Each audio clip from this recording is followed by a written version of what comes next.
안녕하세요. 2023년도 46회 신체 손해사정사 자동차 보험 해설 강의를 시작하겠습니다.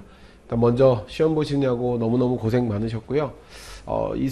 이 문제풀이를 들으시는 분들은 아마 지금 수험생들이라기보다 내년 과정을 준비하시는 수험생들이라고 생각이 되는데, 내년 시험을 준비할 때 먼저 강의를 신청하기 전에 샘플로 보든 또는 과거의 기출 문제들이 어땠다라는 내용들을 보실 때 요렇게 출제가 되는구나, 요런 문제들을 중점적으로 봐야 했구나, 그리고 윤석열 강사가 어느 부분에서 가르쳤던 부분들이 시험에 나왔구나, 이렇게 참고용으로 좀 본 촬영 과정을 보시면 될 것 같고요.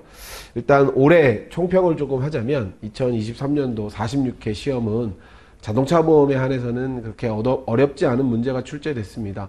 어느 정도 공부하시고 좀 학습량이 있으신 분들은 좀 쉽다 느껴졌을 거고, 또 반대로 어느 정도 공부가 안 되신 분들도 이거 좀 본 것 같은데, 많이 다뤘던 문제 같은데, 윤석열 강사가 말했던 부분 같은데, 이런 부분들이 많았을 거예요. 그래서 예상했던 문제들도 좀 쉬운 부분에서 문제가 출제가 됐어서 크게 논란은 없는 시험이었습니다.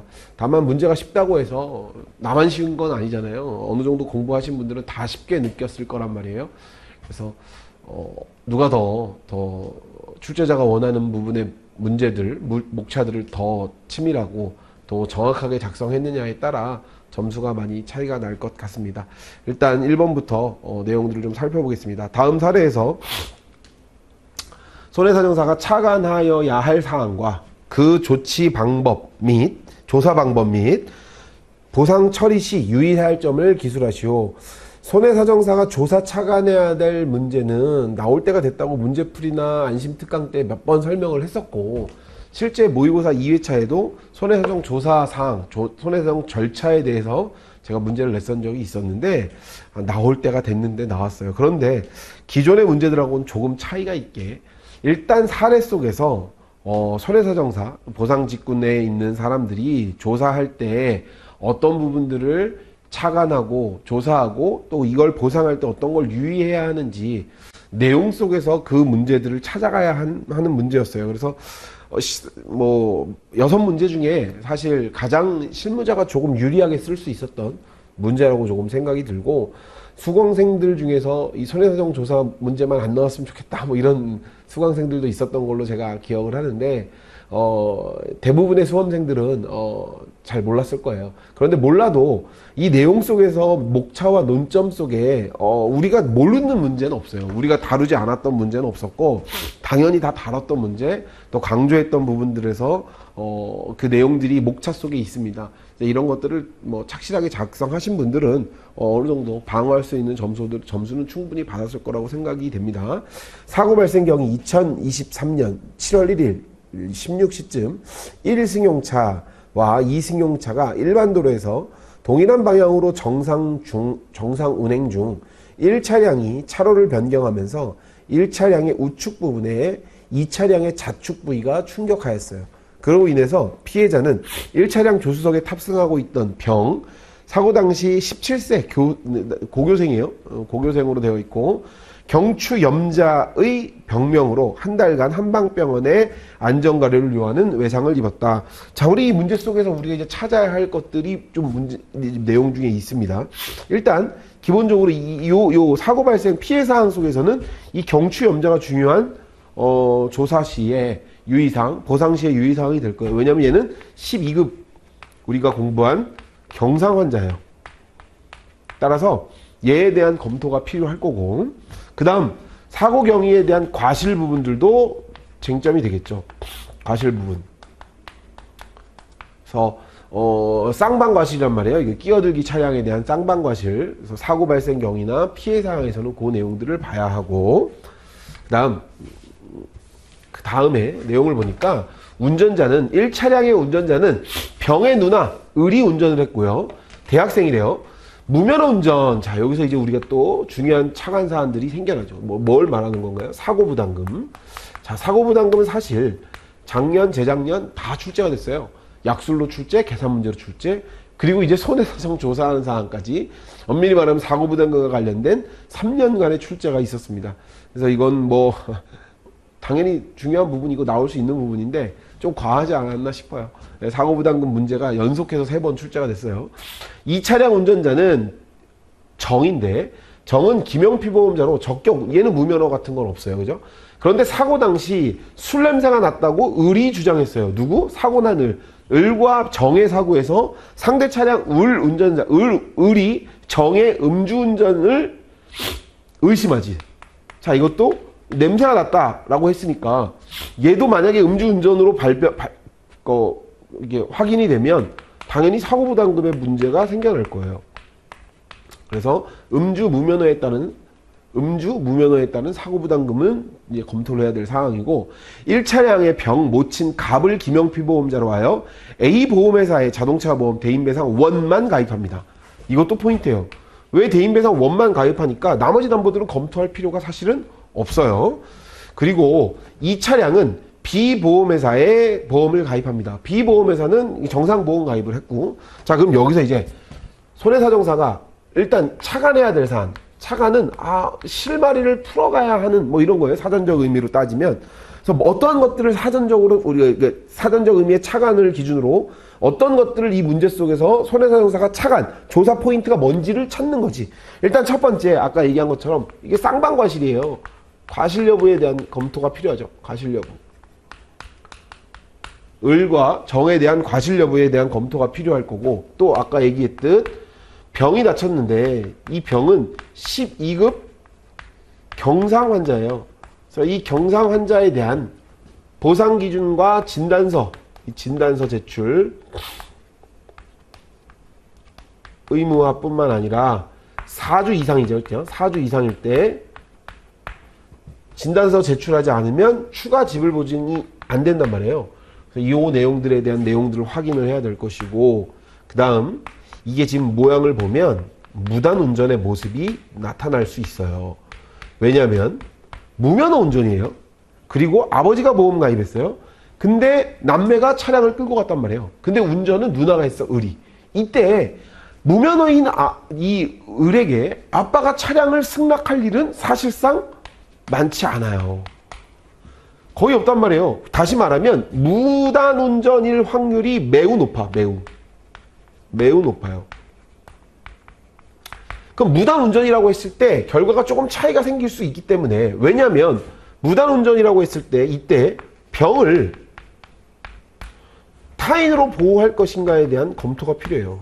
어떻게 탑승하게 됐는지. 만약 누나가, 예를 드는 겁니다. 만약 그런 부분들을 언급하면 좋죠.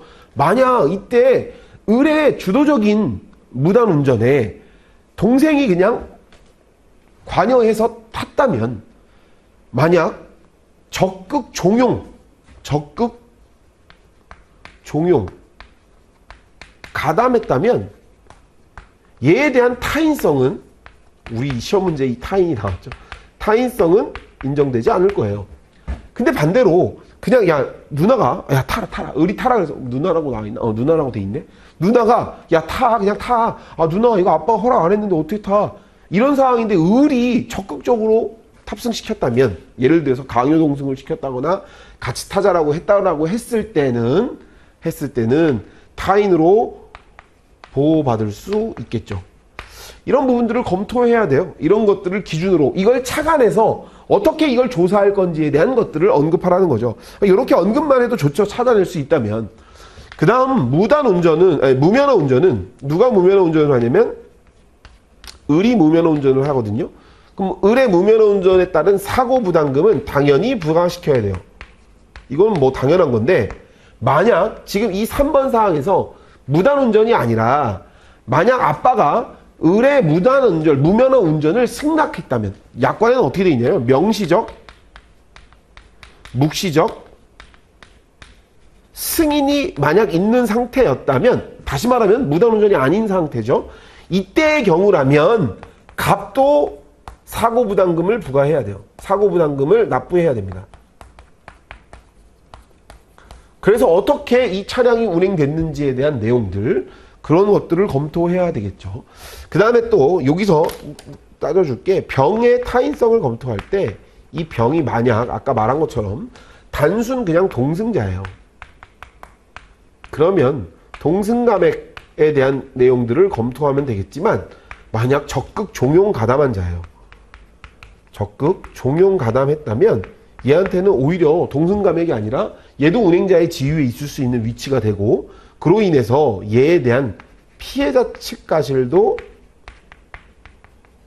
검토해야 할 수 있어요. 그래서 이 부분들을 우리가 조사하고 검토해야 한다. 그다음 또 정해 무면허 음주운전, 정해 음주운전에 따른 사고부담금. 만약 얘가 지금 사안 문제 속에서는 알 수가 없어요. 얘가 음주운전을 했는지. 다만 음주운전의 냄새가 납니다 라고 말했단 말이에요. 그래서 그 음주운전에 따른 사고부담금에 대한 조사, 어떻게 조사할까요? 이거를 알 수 없어요. 사실 경찰 기록이 있는지를 확인해야 되고, 만약 정의 병원을 갔다 그러면 병원 기록들을 통해서 확인할 수 있고, CCTV나 차량이 운행된 블랙박스 등을 통해서 알 수밖에 없어요. 추정할 수밖에 없어요. 이건 조사해야 되겠지. 이 내용들로 차관해야 되고, 그래서 보상 처리 시 결국 이거에 대한 보상에 대한 내용들도 언급해야 되거든요. 그래서 이게 1번 목차가 될 거고, 보상해야 될 보상 기준들 뿐만 아니라 조사해야 될 거, 아까 지금 말한 대로 이런 부분들을 검토해야 되고, 탑승 경위에 따른 타인성 여부, 어떻게 얘네들이 탑승하게 됐는지, 을과 병의 탑승 여부들을 검토해야 돼요. 자, 그 다음에 아까 얘기한 것처럼 지금 여기 설명을 다 했는데 이 부분은 반드시 언급을 좀 해줘야 될 것 같아. 왜냐면 병의 이 보상 여부에 있어서 다시 말하면 이 아버지 측에서는 얘의 무단운전에 따른 얘의 자배법상 타인 여부가 굉장히 중요해요. 왜냐면 얘를 물어줄지 안 물어줄지. 자, 어차피 얘는 대인배상 투로 가서는 가입도 안 돼 있지만 가입되어 있다 그래도 책임이 안 지어질 텐데, 다른 걸 떠나가지고 얘 기준들로 자배법상의 책임, 적어도 대인배상 1은 줘야 될지 말아야 될지에 대한 부분들은 요 타인 여부로 검토한단 말이에요. 그래서 이게 제일 중요한 부분이라고 판단돼요. 반드시 써야 될 부분들. 얘의 운전에 이르게 된, 지금 이 차를 운전하게 된 경위, 이거에 대한 조사. 그럼 어떻게 조사해야 될까? 같이 하면 말을 맞출 수도 있잖아요. 그죠? 그래서 개별적으로 을은 이렇게 얘기를 하던데 그 내용이 맞냐? 그러면 정은 을이 그렇게 얘기했나요? 그래서 서로 따로따로 질문하면서 사실관계에 대한 파악들, 개별 면담들도 진행을 해야 되겠죠. 그리고 아버지에게 아까 얘기했듯 갑에게 너가 이 차를 을에게 운전시킨 게 맞니? 또는 이게 무면허인데 너가 어떻게 이 을이 운전을 했을까라는 내용들을 따져서 아까 말한 대로 사고부담금 어떻게 부과시킬지. 그래서 만약 명시적 무시적 승인이 있었다 그러면 사고부담금도 부과시켜야 되는 문제들이 중요한 내용들이 될 거고, 아까 얘기했듯 경상환자, 얘한테 물어줄 때 12급이니까 얘는 4주 이상 진단서 제출도 의무화시켜야 할 것이고, 그게 안 됐을 때는 지불보증을 중지한다라는 내용들에 대한 내용들도 언급을 해야 되고, 또 아까 얘기했듯 얘가 만약 단순 동승자라면 동승 감액만 적용하면 될 텐데, 얘가 만약 피해자 측 과실을 적용시켜야 될 사안이라면 피해자 측 과실에 대한 내용들로 얘한테 우리 개정된 약관에 과실 책임주의를 적용시킬 수 있을지도 검토해야 돼요. 이런 부분들을 좀 적으면 됐을 거로 보여집니다. 이제 실무하시는 분들이 이거 맨날 아는 부분들이니까 잘 내용 풀어서 적으면 되는데, 이제 우리 수험생들은 잘 실무에서 보지 못하던 거잖아요. 내가 알고 있던 문제 속의 지식을 가지고 풀어 써야 되는 부분들이라 조금 어렵지 않았을까 생각합니다. 그 다음에 이제 보상하는 손해에 대한 내용들도, 보상하는 손해, 다시 말하면 보험자의 보상 책임, 이 부분도 언급하라 그랬으니까 이 부분도 써줘야죠. 일단 갑보험사 기준에서 보면, 갑보험사 기준에서 내용이 달라질 수 있는 거예요. 만약 얘가 단순 동승자였다고 한다고 하면 그냥 무단운전에 대한 내용들로 그냥 책임을 져줘야 될 것이고, 적극 종용 가담한 자라면 책임이 안 생겨질 것이고, 어쨌건 책임의 주체가 되는 갑보험사 기준에서는 갑이 A보험사에 가입했죠. A보험사. 그치. A보험사의 기준에서 갑은 다친 병에 대한 책임 관계에 있어서 얘가 무단을 적극 가담 종용한 경우라면 이에 대해서 타인성이 인정되지 않아요. 아까 말한 것처럼. 다만 적극 가담하지 않고 그냥 단순 동승자였다면 이에 대한 타인성이 인정돼. 따라서 책임을 질 거예요. 을은 병에 대해서 일단 운행자 책임을 질 텐데 아까 얘기했듯 공동운행자의 여지가 생겨날 수도 있어요. 그래서 이한대 운행자 책임을 질 수도 있고 안 질 수도 있고 적극 종용 가담했다라고 하면 공범, 적극적 공동운전의 모습을 띠기 때문에 운행지배가 책임이 안 생겨질 수도 있겠죠. 그럼 결론은 뭐냐면 조사사항 자체의 내용하고 동일한 거지. 이거에 대한 병의 탑승 유무에 따라서 결과가 달라진다. 그 내용을 쓰면 되겠죠. 병은 적극 가담한 사람이라면 타인이 안 될 것이고 그렇지 않은 사람이라면 타인으로 보호받고 대인배상 원 A보험사는 병에게 부책한다.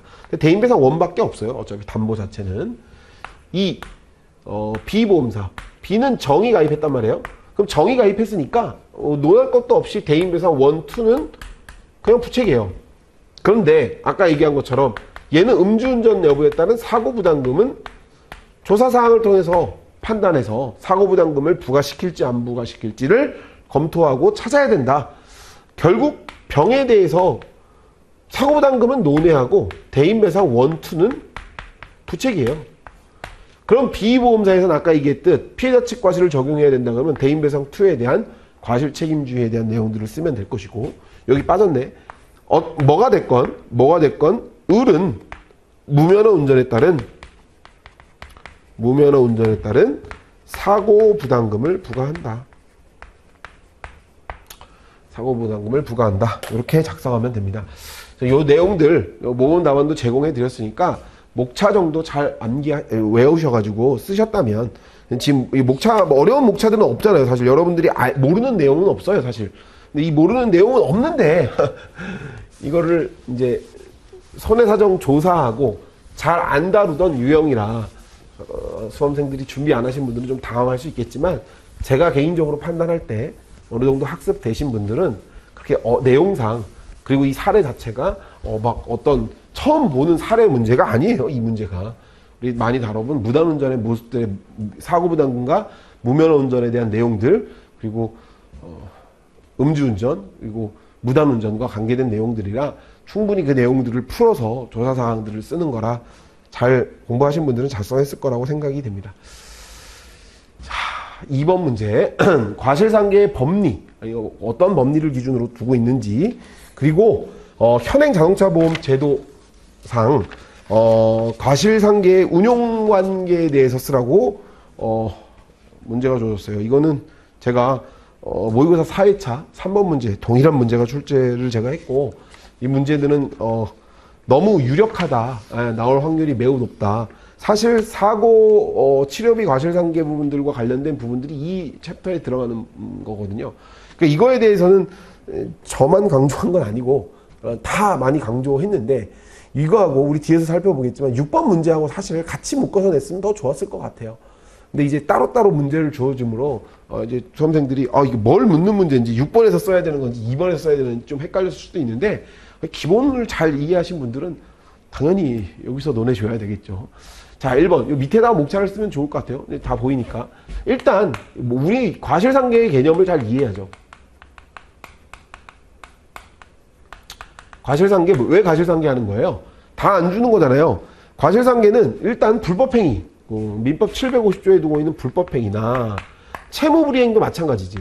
채무불이행도 약속 이행을 안 한 거잖아요. 네, 채무불이행. 여기에 공이 적용되고 있어요. 다시 말하면 손해배상에 있어서 손해배상할 때 피해자의 과실, 다시 말하면 피해자의 잘못들이 조금 있다면 이거를 좀 참작해라. 참작하라는 건 뭐예요? 까라는 거지. 상계, 공제시키겠다는 거잖아요. 그것들은 당연한 거예요. 왜냐하면 이 개념 자체는 불법행위, 우리 자동차 보험에서 많이 발생되죠. 채무 불이행은 뭐 거의 우리 자동차 보험에 발생될 리 없지만 이 불법행위 책임에 있어서의 과실상계는 당연한 거예요, 당연한 거. 그래서 의의를 명확하게 쓰고, 그래서 이 과실상계에 대한 기준들, 이 법리를 쓰라 그랬으니까 우리 과실상계에 대한 법리는 일단 기본적으로 과실책임주의. 자, 우리 6번에서도 우리 계속 얘기했지만 과실책임주의를 택하고 있잖아요. 과실책임주의. 과실이 있어야 돼. 근데 이 불법행위 책임에 있어서의 과실과 피해자의 과실은 조금 달라요. 요 두 개를 조금 설명하면 좋지. 불법행위에 있어서의 이 과실 책임은 엄격한 책임이에요. 책임 성립의 요건. 그런데 피해자 측의 과실은 이건 부주의란 말이에요. 똑같이 부주의로 이해하고 해석되지만 횡단보도를 무단횡단하는 거와 졸음운전하는 건 똑같은 과실의 모습을 띠지만 달라요. 책임관계, 법리에 있어서의 과실관계는 아까 얘기한 것처럼 내가 책임을 져야 돼요. 다시 말하면 나는 엄격하게 내가 이 사람에게 과실이 있을 때 책임을 지는 과실과 피해자 측에서의 과실은 조금 달라요. 피해자는 그냥 부주의하기만 하면 돼. 부주의하지 말라는 거지. 무단횡단하지 말라는 얘기예요. 신호등 빨간불에 건너가지 말라는 얘기예요. 당연한 거지. 이렇게 두고 있고, 과실상계의 인정 근거, 이걸 왜 인정하고 있는지 근거, 취지 뭐 이렇게 이해하면 좋겠지. 손해의 공평분담이에요. 손해의 공평분담. 자, 이 내용들을 하나하나 목차로 쓰면 다 점수가 될 거예요. 하나하나. 25점 배점이잖아요, 이게. 25점 배점이에요. 자, 25점 배점이니까 엄청 큰 배점이거든요. 적은 배점이 아니야. 여기 10점으로 되어 있네. 넘어갔구나, 계속. 네. 25점 배점이에요. 25점 배점이니까 이 법리와 내용들도 명확하게 써줘야 돼요. 그래서 이게 한 10점 될 거고, 현행 자동차 보험 과실상계 운용 기준들이 한 15점 정도의 배점으로 분배하겠지. 그래서 이제 과실의 의미, 자꾸 너무 치네요, 이거. 죄송합니다. 내려놔야지. 네. 그리고 다음에 피해자 측 과실도 적어주면 좋고, 다음에 과실상계의 조건. 자, 모범 답안에 다 나눠놨습니다. 피해자 또는 피해자 측의 과실이 존재해야 되고, 피해자 또는 피해자 측의 사고 발생 시 회피하는 데 필요한 주의 의무를 할 수 있는 사리 분별 능력이 당연히 있어야 되고, 피해자 또는 피해자 측의 손해 발생 및 확대 사이에 인과관계가 있어야 된다. 이런 내용들을 좀 적어주면 점수를 받을 수 있습니다.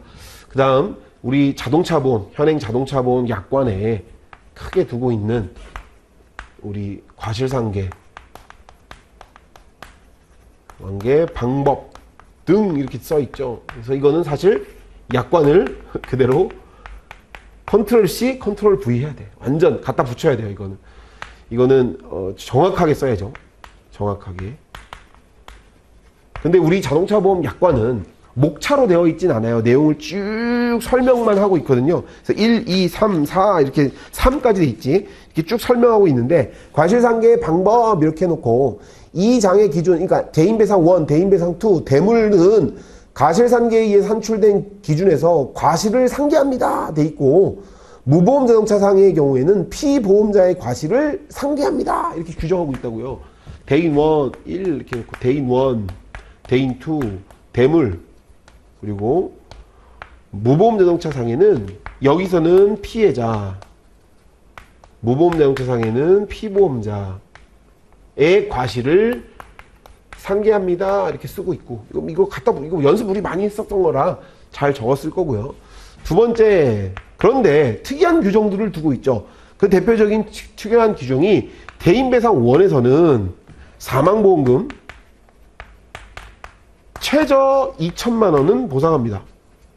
최저 2천만 원, 이게 뭐냐면 과실상계 기준으로 산출을 쫙 했는데 과실이 90%가 돼가지고 이 사람을 산출해 봤더니 2천만 원보다 미달한 손해가 생긴 거예요. 이 경우에는 2천만 원까지는 그냥 주겠다고, 또는 치료비 플러스 간병비의 경우에도 한도 안에서 치료비 과실상계했더니 치료비하고 간병비보다 미달할 경우에 이 치료비와 간병비를 지급합니다. 대인배상 1은. 3. 여기엔 대인배상 2 무보험 자동차 상해에도 동일하게 치료비와 간병비가 과실상계 이후에 그 해당 금액에 미달하더라도 치료비와 간병비는 전액 지급합니다. 자동차 보험 약관에 이렇게 이 내용들을 규정하고 있어요. 그리고 빼놓으면 안 되는 게 여기에 이제 개정된 부분들이 들어가 있지. 다만 차량 운전자의 경우에 차량 운전자라면 이륜차와 보행자 이런 것들을 제외하고 차량 그 자배법에서 정한 경상 환자 12급에서 14급의 환자는 시급 2급에서 14급의 환자의 경우엔 대인배상2의 치료비를 일단은 우리가 내줄게. 치료관계비에 대한 부분들을 일단은 우리가 지급을 해주는데 그 뒤에 네의 차량 운전자의 과실이 있다 그러면 너의 이 과실분은 우리가 청구할 거야. 달라고. 다시 말하면 네가 내라 이거지. 과실 책임주의의 도입 이렇게 우리가 많이 연습했던 내용들을 명확하게 작성해야 합니다. 그래서 25점 배점이 좀 크게 나왔어요. 근데 저는 충분히 나올 수 있는 문제라고 생각했고 동일한 문제도 출제해서 여러분들 연습을 우리 충분히 이패스 손사에서 공부하신 분들은 했을 거라고 생각합니다. 그래서 잘 받았을 거라고 생각 들고 좋은 문제였어요. 나올 법한 문제였고 잘 나왔어요. 자, 다음에 3번 자배법상 다른 사람에 관하여 설명하시오. 자, 이거는 제가 정말 이게 나올 줄 몰랐습니다. 이게 나올 줄 몰랐다는 건 제가 이걸 얘기를 했거든요. 그리고 이거 얘기하면서 아씨 이거 나오면 좋겠다 막 이렇게 강조했었는데 없으면 한번 영상 보세요. 내가 그런 얘기를 막 했어요. 파이널 리뷰 설명하면서 출제자가 이거 혹시 안 바뀌었으면 작년에 법리를 묻는 문제가 나왔으니까 왠지 이거 물어볼 것 같다. 아무도 안 달았어. 저만 달았어요. 이거는 저만 다룬 문제인데 제가 모 기업체 가서도 이거 막 설명을 했었던 기억이 있는데 이 시험에 나왔고 단기 집중 모의고사 때도 제가 1번 문제로 2회차였나? 한번 20점 배점으로 똑같이 문제를 냈었는데 이패스 수강생들은 잘 썼을 거고 혹시 준비를 안 하신 분들도 기본 이론으로 사실 쓸 수 있는데 뭐랄까요? 단답형으로 공부하면서 외우셨던 분들 딱 문제 속에서 목차를 좀 깔끔하게 쓰시는 걸 좋아하셨던 분들은 사실 쓸 말이 별로 없을 수도 있죠. 내용을 풍성하게 못 썼을 수 있거든요.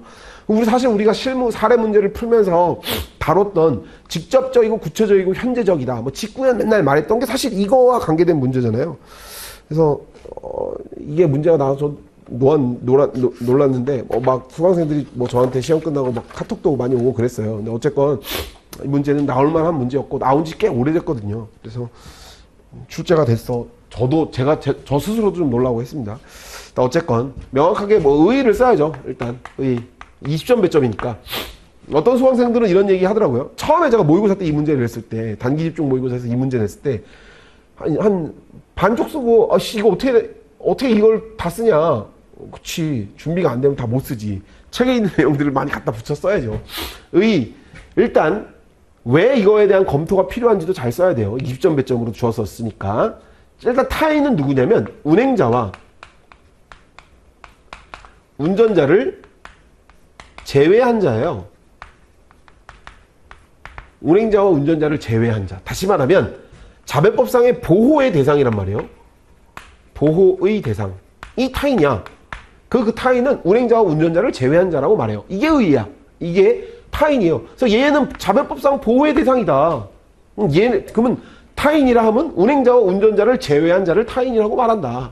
그러면 이 타인에 대한 검토의 필요성은 뭐냐면 그럼 얘가 타인이다. 이건 논점하고 끝이잖아. 지금 묻는 문제는 뭐냐면 어떤 게 타인인데 요 검토에 필요한 사람들이 있다. 다시 말하면 운행자와 운전자는 얘네는 타인 아닌데 얘네는 타인 아니야. 근데 얘네를 타인이 아니라고 말하기에는 어떠한 사안마다 구체적인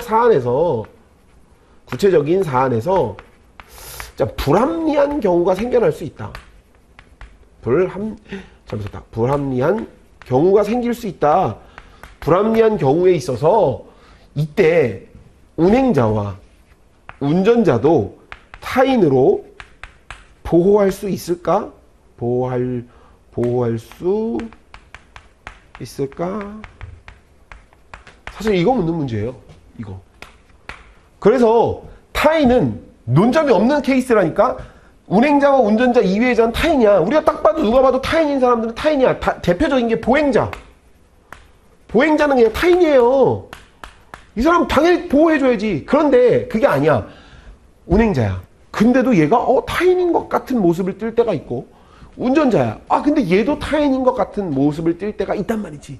그래서 이런 사람들에 대한 검토가 필요한 거고, 그걸 묻는 문제였어요. 다시 말하면 공동운행자를 묻는 문제야. 공동운행자 중에 타인성, 그리고 공동운전자, 그리고 친족의 타인성까지. 무상동승자는 사실 요 챕터에 있긴 하지만, 무상동승자는 타인이니까 그거에 대한 내용 당연히 타인인데 감액의 문제인 거지. 요 세 가지의 유형들을 쭉 나열해서 쓰면 되지. 공동운행자는 뭐예요? 아까 얘기했듯 운행자가 2명일 수 있는 거야. 그래서 운행자는 타인이 아닌데 어떤 사람은 일정하게 타인으로 보호해 줄 수 있는 여지가 있는 운행자가 있는지를 따져봐야지. 그럼 대표적인 유형들을 많이 검토해 봐야 돼요. 그래서 사용대차, 제가 다 모음 다음에 다 놓습니다. 사용대차, 임대차, 그리고 대리운전의 경우,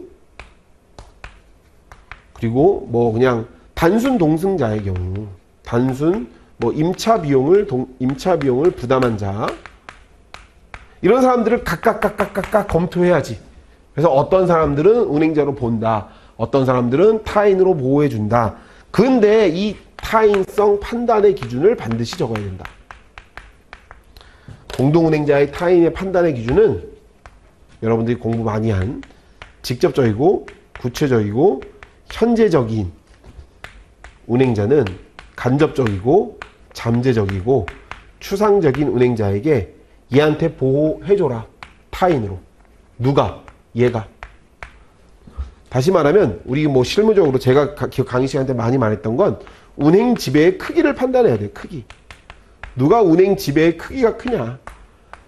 크기가 큰 사람이 직접적이고 구체적이고 현재적일 거고, 크기가 작은 사람이 간접적이고 잠재적이고 추상적일 거란 말이에요. 그럼 얘는 이 직접적이고 구체적이고 현재적인 애한테 타인임을 주장할 수 있다. 이 내용이 핵심이다. 그 다음에 공동운전자는 교대운전자, 그리고 선의의 보조자. 선의의 운전자는 일시적 보조 행위를 한 자는 얘는 타인으로 보호해 줍니다. 다시 말하면 이 교대운전자는 쉼을 취하고 있던 자. 휴식을 취한 거예요. 너 운전을 하라고 가서 운전자 2명이 갔는데 한 명은 쉬고 있고 한 명이 운전했단 말이야. 그럼 이때 한 명이 운전하고 있던 얘는 당연히 타인이 안 되겠지만, 여기에서 쉼을 취하고 있던 교대운전자는 이 차주가 얘한테 타인 운행자 책임을 물어줘야 돼요. 친족의 타인성은 다시 공동운행자의 타인성으로 검토한다. 공동운행자의 타인성으로 검토한다. 요 내용들을 쭉 작성하면 됩니다. 좋은 문제였고요. 나올 것 같았어. 나올 것 같았어. 그리고 예전에 출제된 적도 있었고요. 이 문제는 뭐 단언컨대 이패스 수강생들이 가장 잘 썼을 거라고 생각합니다.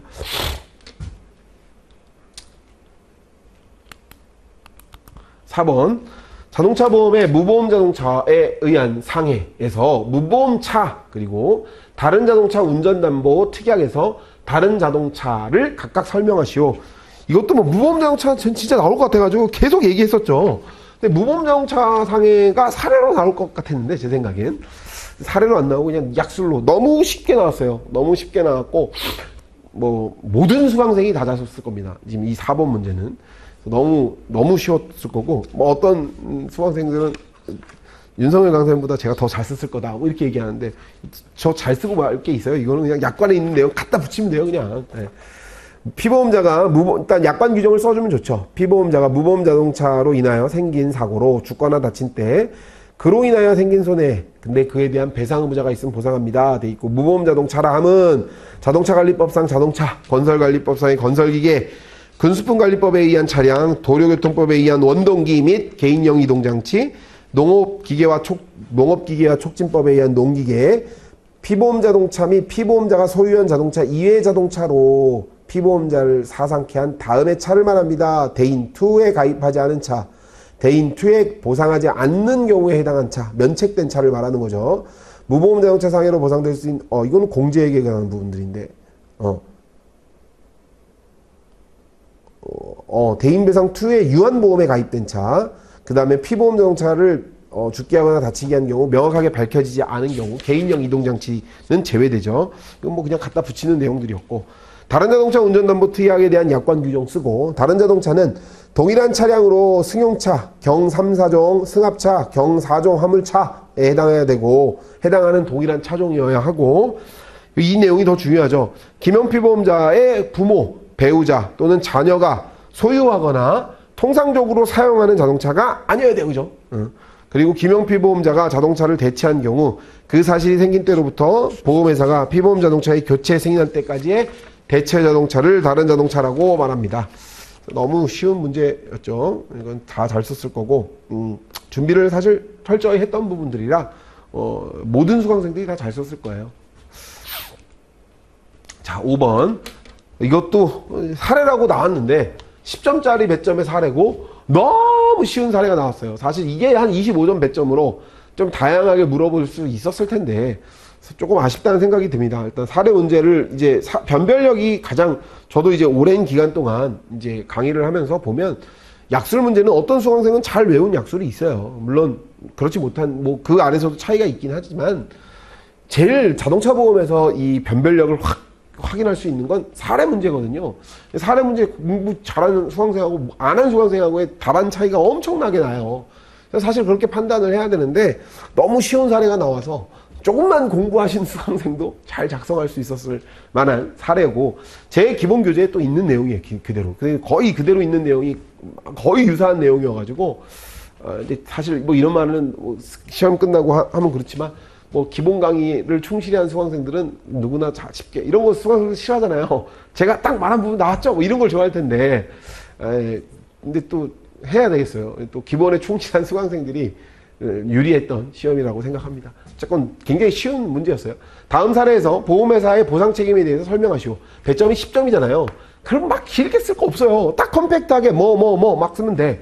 법률상 책임이 뭐다? 어떻게 법률상 책임을 질 거고, 그래서 보험회사가 지는 보상 책임에 대한 내용들을 간략하게 1번, 2번, 뭐 서설, 뭐 논점, 사안의 쟁점 이런 거 쓸 거 하나도 없어요. 여기서는 시간 없어. 그렇게 쓰면 막 두세 장 나가는데 요거 두 개만 명확하게 구분해서 쓰면 끝.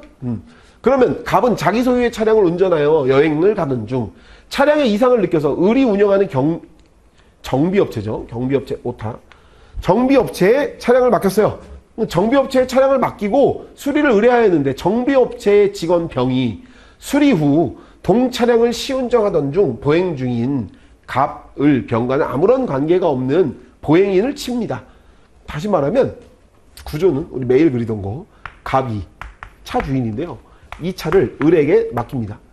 근데 을은 이 차의 직원 병에게 시운전, 차 수리 잘 됐는지 확인을 한 거예요. 잘 고쳐졌는지. 근데 지나가다가 보행인을 쳐요.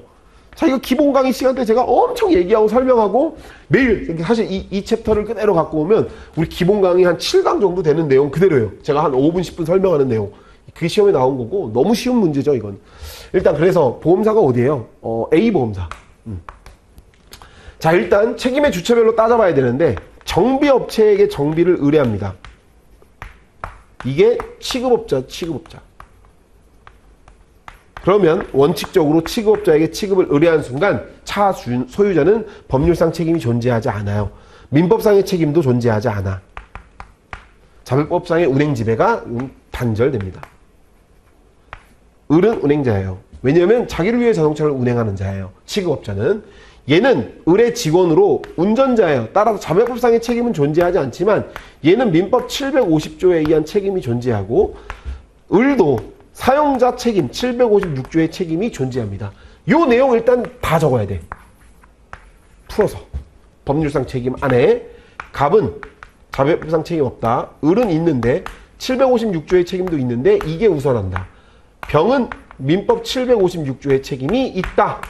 요 내용 쓰고, 보상하는 손해에 대한 기준을 쓸 때는 A 기준에서 이제 요 부분을 검토하는 거잖아요. 여기 지워도 되겠다. 이 부분을 검토하는 거니까 얘는 기피해요. 근데 운행지배가 존재하지 않아요. 다시 말하면 자발법상 책임이 없기 때문에 얘는 법률상 책임이 존재하지 않으므로 보험자가 보상 책임 발생하지 않아. 을은 책임이 생겨나는 게 있어. 대인배상 원은. 왜냐면 얘는 피보험자, 무슨 피보험자냐면 승낙 피보험자예요. 피보험 자동차의 운행으로 타인을 다치게 하고 얘의 자백법상 책임이 있잖아. 면책 사유가 존재하지 않으므로 대인배상 1은 부책이에요. 다만 대인배상 2는 얘 피보험자로 안 보지. 따라서 면책. 왜냐면 취급업자에 대한 피보험자 규정을 제외하고 있으니까. 얘도 동일해요. 얘는 대인배상 1, 2 기준으로 보는데 2는 피보험자가 아니고 1은 왜 안 되냐면 자별법상의 책임이 존재하지 않아요. 결국 의뢰 책임에 의해서 이 보행위는 대인배상 1만 부책이에요. 이렇게 쓰면 돼요. 이거 풀이를. 너무 쉬운 문제죠. 아, 이게 너무 제가 그날 시험 끝나고 그 총평 라이브 하면서도 설명했는데 이게 사실 좋은 문제거든요. 되게 좋은 문제고 되게 괜찮은 문제인데 좀 어렵게 냈어야 돼. 얘의 특약 가입하고 얘의 책임도 존재하고 뭐 이런 문제들로 조금 어렵게 꼬아서 냈어도 충분히 한 20점 몇 점으로 그리고 이제 얘에 대한 손해를 간단하게 경상환자에 대한 얘 손해에 대한 내용들을 좀 썼으면 오히려 조금 더 좋지 않았을까라는 생각을 해봅니다. 근데 뭐 어쨌건 출제됐고 많이들 썼을 거고 잘 썼을 거라고 생각해요. 저희 수강생들 내용들을 다 작성했을 거고 충분히 막 연습했던 문제들 그리고 뭐 기본 강의 시간 때 아주 기초적인 사례가 나와서 어렵지 않게 작성했을 걸로 보여집니다. 자, 그다음에 마지막 문제 6번. 최근 도입된 요 경상 환자에 대한 대인배상 2 치료비에 대한 과실 책임주의의 내용 아까 설명한 거예요. 차량 운전자 여기 내용 명확하게 써야겠지. 차량 운전자들에 대한 뭔 치료면 대인배상 2 본인부담금이에요. 본인부담금. 너 과실만큼 네가 내. 근데 문제는 먼저 보험사가 지급해줘요. 보험사가 먼저 선처리하고 그 해당 부분들을 누구한테? 피보험자한테 구상하는데 만약 너가 자기 신체사고 보험 가입돼 있잖아? 그럼 자기 신체사고 보험으로 우리가 받을게. 그런데 여기서 제외되는 케이스가 있지. 누구냐면 이륜차 그리고 보행자 등은 제외돼요. 그러면 문제는 이거의 기대효과였어요. 기대효과. 제가 그래서 이거를 딱 기대효과에 대한 내용들을 문제 속에서 제가 거의 다 언급했는데 이 기대효과에 대해서는 언급을 안 한 것 같아서 제가 그때 총평 라이브 할 때도 이 기대효과는 제가 유일하게 좀 안 다룬 부분들이라고 생각된다. 근데 이 부분도 충분히 통법을 올려서 좀 눈치 빠르신 분들은 쓸 수 있었을 거로 생각된다. 이렇게 얘기했더니 거기에 누가 댓글로 그렇게 썼더라고요. 이거 강조할 때 문제 풀이 때 자동차 상해의 확대 얘기를 설명하면서 내용을 했대. 제가 근데 마지막 파이널 리뷰 때는 그런 얘기를 한 적이 있거든요. 이 경상 환자에 대한 내용들이 결국 금감원에서 보도했던 자기 책임 원칙 강화예요. 자기 책임의 원칙. 다시 말하면 네 책임 네가 져라 이거예요. 그거의 한 일환이거든요.